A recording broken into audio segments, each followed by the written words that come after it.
Welcome back, or welcome if you're just joining us. It's the France 24 debate, and the fired FBI director, James Comey, has been testifying on Capitol Hill, calling Donald Trump a liar over the reasons for his dismissal last month, and also talking about how he was pressured to ease off on the National Security Advisor, Michael Flynn, before he was in the probe into Flynn's connections with Russia. With us to talk about it, Alex Whitting, who teaches at Harvard Law School, visiting fellow at the American University of Paris. Also with us is Republican Party strategist Ed Pozzuoli, who's joining us from Fort Lauderdale, Florida. Welcome back. Welcome back as well to philosopher Gabriel Rockhill, the author of Counter History of Present. Thank you of the present. For being with us. Donald Trump has not directly reacted yet as we speak to what's going on inside of the Senate. His White House says he is not a liar. Trump himself attending a campaign rally. Here's what he had to say. I lived through Watergate. I was on active duty then in Air Force as a young officer, and it was a scary time. All right, apologies for that, the wrong element there. That was James Clapper comparing the former head of national intelligence, comparing the current crisis to Watergate. Let's hear from Donald Trump and what he's had to say. And as you know, we're under siege. You understand that. But we will come out bigger and better and stronger than ever. You watch. You fought hard for me, and now I'm fighting hard for all of you. I have one goal as president: to fight for the American people and to fight for America, and America first. Gabriel Rockhill, what is going to happen to the institution that is the presidency of the United States going forward after? Because it's not just one probe that's going on. There's the one in the Senate, there's the one in the House of Representatives, and of course, there's the FBI probe. Yeah. Well, of course, nobody knows exactly what's going to happen, but I'd like to situate this maybe in terms of the larger stakes, and that is that we have a president in office who has a very specific top-down corporate warfare agenda that is really tearing the country apart and the world apart, for that matter, when you look at the most recent decisions concerning the ecological situation.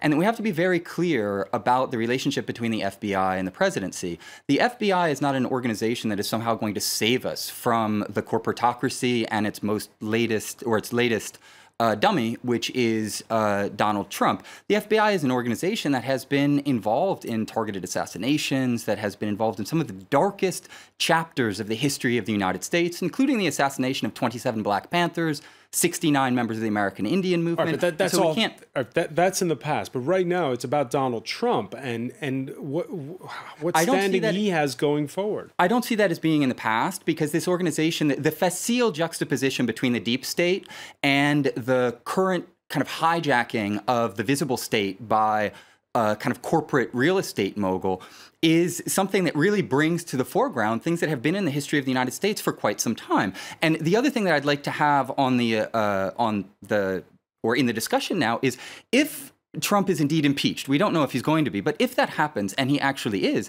then we'd be looking at a situation where Pence would take office, and that the FBI would somehow save us from Trump by turning us over to a white supremacist Christian ideologue who is hawkish, who wants to reverse Roe versus Wade, who is anti-immigrant, anti-worker, etc. And so I think that we have to situate the precise phenomenon that we're talking about in this larger context so that we see the stakes. I want to pick up on something that was said here by Gabriel Rockhill, which is this talk about the deep state, which is something you hear in places like Egypt and Algeria.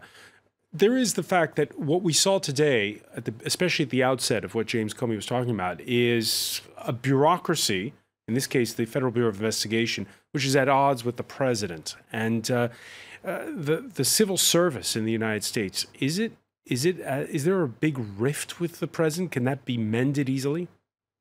I think there is a risk of that occurring, and but it's not an ideological rift. It's a rift that is based in considerations about how governance should be done.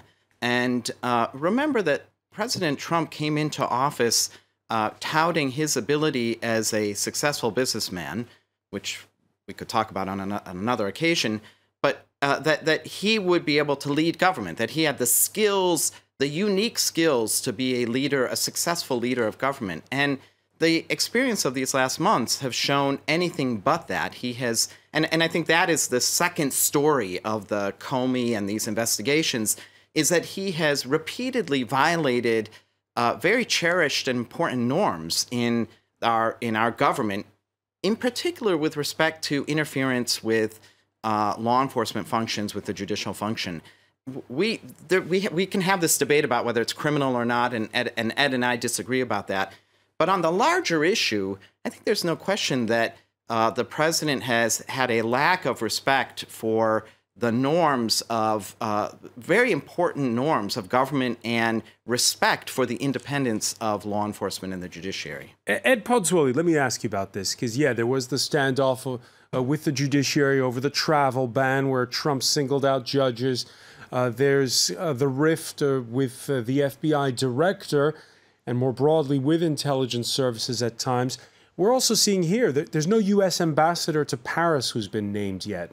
And there is this feeling among some that Donald Trump is, well, trying to undermine his own civil service by leaving all these posts vacant.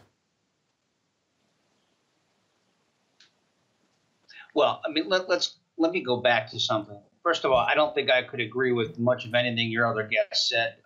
But putting that aside, you fail to realize, and I'm certain he does, that this is a person who has been elected, rightfully elected to the presidency of the United States by the voters of America, and it had nothing to do with the Russians or anything else. It had to do with the fact that he won over 270 electoral votes and is now sitting in the presidency. And the reason, but winning that election, was winning an election in which less than 50% of the U.S. population voted in this election. Ed Podswoli. Let me finish. It doesn't matter. The bottom line is that he's the president of the United States, and since the day of the election until today, it has been the left who has attempted to use whatever means possible to undermine that ability. To me, that is extremely dangerous. President Obama, unlike every predecessor, you want to talk about norms? We'll talk about norms. Every president before him proceeded to have the peaceful transition of power from one administration to the next. And I would suggest that President Obama and those who work for him and those who still are in government today continue to violate that basic principle of American democracy of the peaceful transition of power after an election.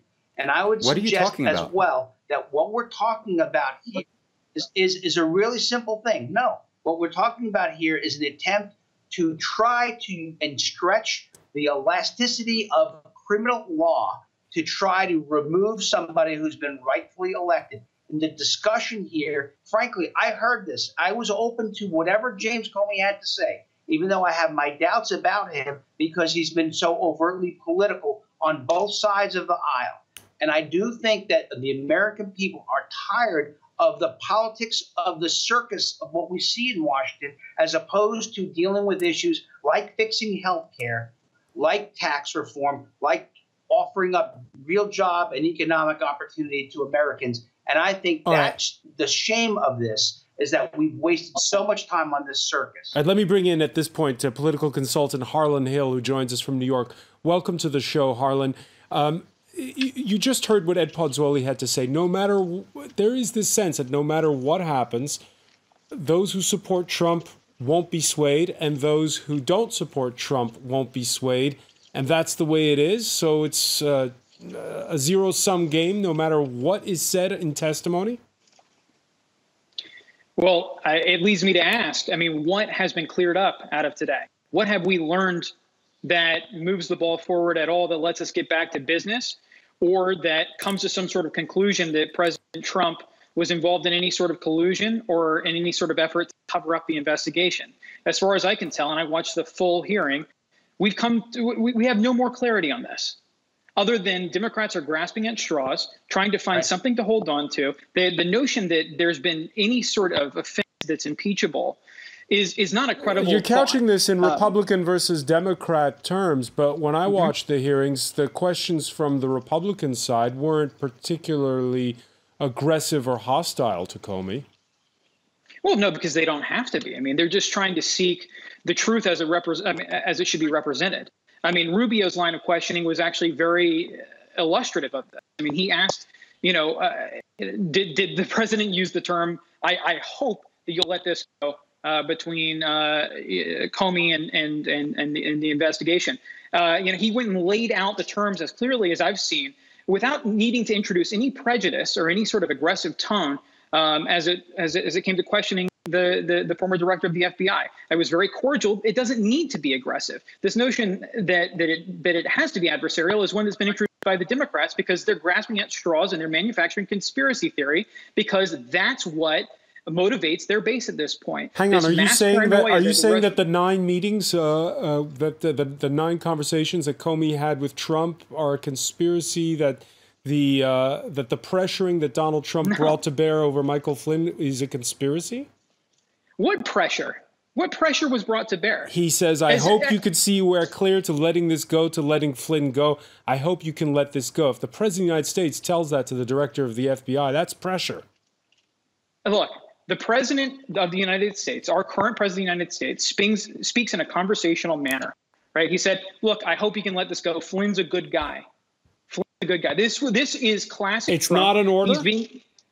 Maybe we can determine that it was inappropriate, but at least in the moment, Director Comey didn't feel strongly enough to chastise the President of the United States or to correct him and say, Mr. President, this is an inappropriate conversation to be had. He determined after the fact, after reflection, that it was inappropriate. If he really felt like a line had been crossed, he should have immediately brought that up with the President of the United States. We know that he didn't. So what changed? Was it perhaps the fact that, his relationship with the president was on the ropes, and so he felt the need to manufacture this memo to cover his behind if he were to ever be fired? I mean, at this point, we don't know. It's impossible to corroborate either person's side of the story. But at this point, you're interpreting some sort of intent that cannot be proven. Alex Whiting? Well, I think that the hearing cleared up a lot. And to go to Harlan's point, actually, Senator Rubio summarized some of the points that came out. There were 3 points. One, that the president demanded loyalty from Comey, which is highly inappropriate. The second is that he asked him to drop the Flynn investigation, and that was perceived as a directive or an order, also inappropriate. And the third is that the president wanted Comey to publicly state that he was not personally being investigated by the FBI. Which both the Justice Department, which both the Justice Department and the FBI thought would be an inappropriate move. I have to say, Harlan, I think you're kind of grasping at straws if you're going to rest on rest on the reaction of Comey. He explained that he was so shocked by that request. And all of his Confederates, all of his colleagues back at the FBI were also shocked by this, that he couldn't react in the moment. He wrote a memo, and then he decided that it would be best to keep this quiet, because if he shared this with the staff, it would have the effect that the president wanted it to have.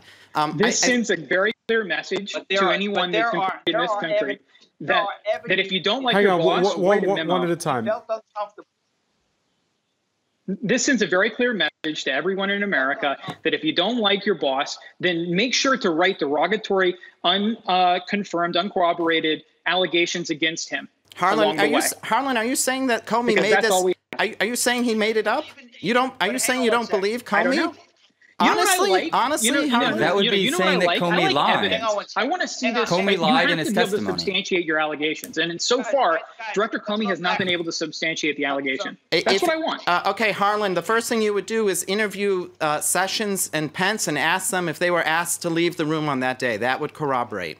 And plus, if you're accusing him of lying, then I think that we have a true conspiracy theory on our hands, which is that Comey fabricated these conversations because he had a particular political agenda or something else. Time's running short, so I want to ask Ed Podswoli this. Ed Podswoli.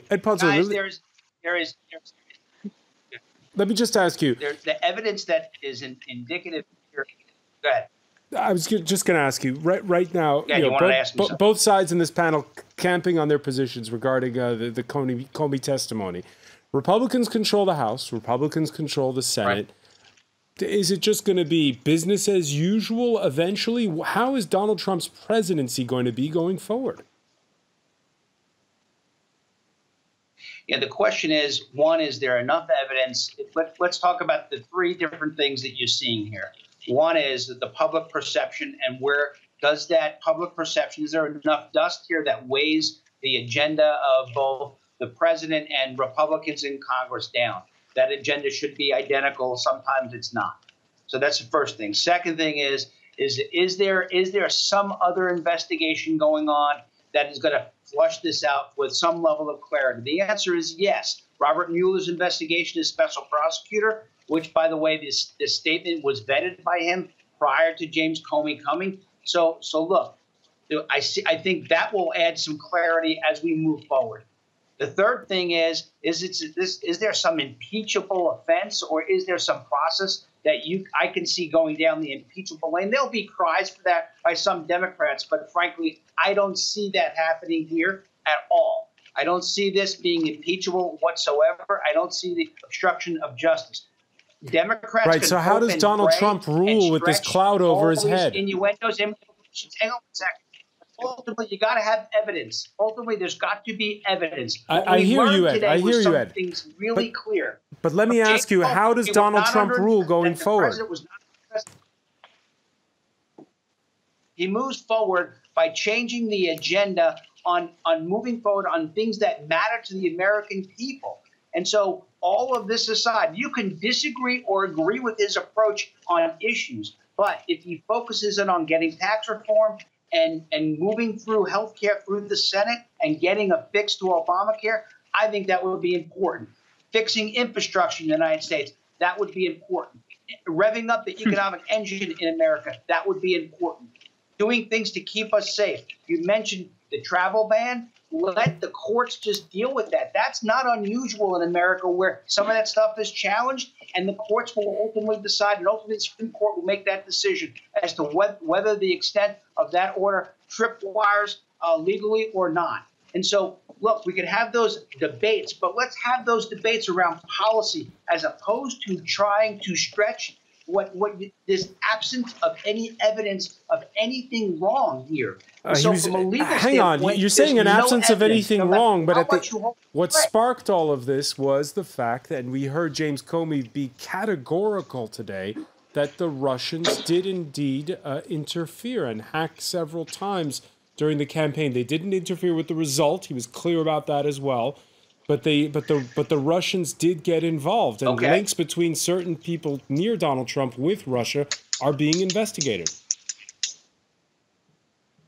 So tell me what the facts were around the collusion. I didn't hear any facts around that. The fact that the Russians tried to impact our election or any other election isn't really news to me. Alex Whiting? There aren't any facts. Exactly the point. Well, but it doesn't matter. The fact that there are no facts doesn't matter to anybody. So actually, Comey declined to answer those questions about Comey declined to answer those questions in public session about whether there was where the investigation stood with respect to the collusion. I would say this. I actually agree with Ed in this respect. I don't think that, based on what we know now, I don't think we're headed towards impeachment.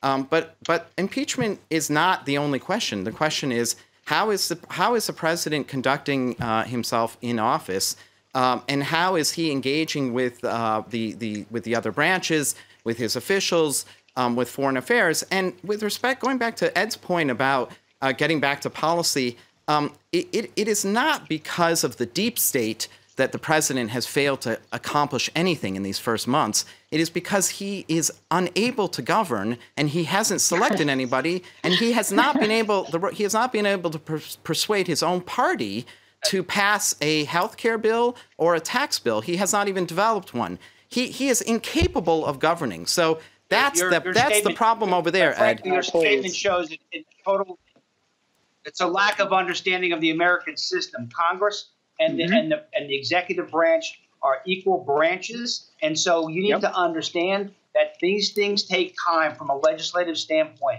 Healthcare is a legislative issue and a political football, and has to be dealt with in that political context inside of both houses of Congress. And so, frankly, I'm not surprised. But I would say this president has done some things. Put aside some of the things that you don't like about him being boorish or whatever it was. I get that part of it. It's not boorish, it's incompetent. He has done considerably a lot to move the ball on behalf of the American economy. He has reduced regulation on business. He's reduced regulation on the energy sector. We're seeing growth in economic development inside of the United States that has long been held back by obtrusive government regulatory state that was perpetuated by President Obama for 8 years. Gabriel Rockhill, that's the issue right now. Let me ask you, because we're running short on time.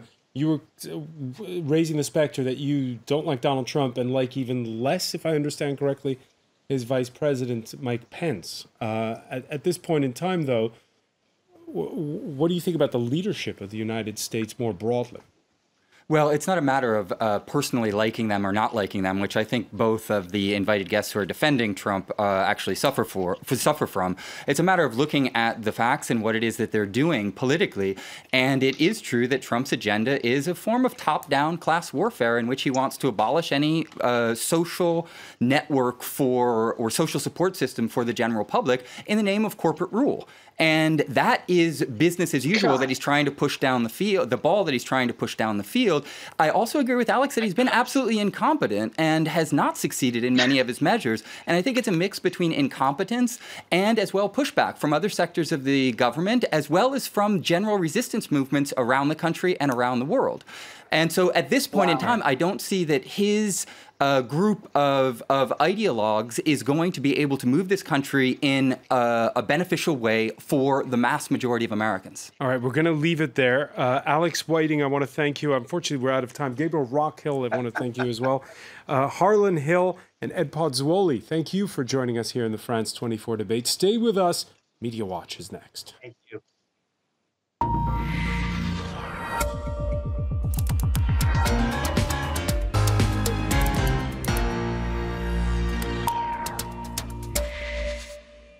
And we say hello to James Creedon. Hi, Francois. So there was a big build-up to the Comey hearing today, a lot of curiosity. Some people comparing it to the Super Bowl with the people gathering together, heading even to bars quite early in the day. DC bars opening early for the Comey testimony. So this was the something confirmed by our correspondent. Right. I think it was just a fact. US bars throwing covfefe parties. That word that keeps coming back since Donald Trump mistyped a tweet. And what else do we have? DC bars offering free drinks for every Trump tweet during the Comey testimony. So oh no, there were none, unfortunately. No free drinks. So disappointment all around there, I think, for that. Because we did go and check every once in a while. Right. Right, I was checking too, and we can confirm he did not tweet. This BuzzFeed tweet, I think, is curious. Have we reached peak 2017 when you have the former director of the FBI saying, I'm not going to sit here and try to interpret the president's tweets?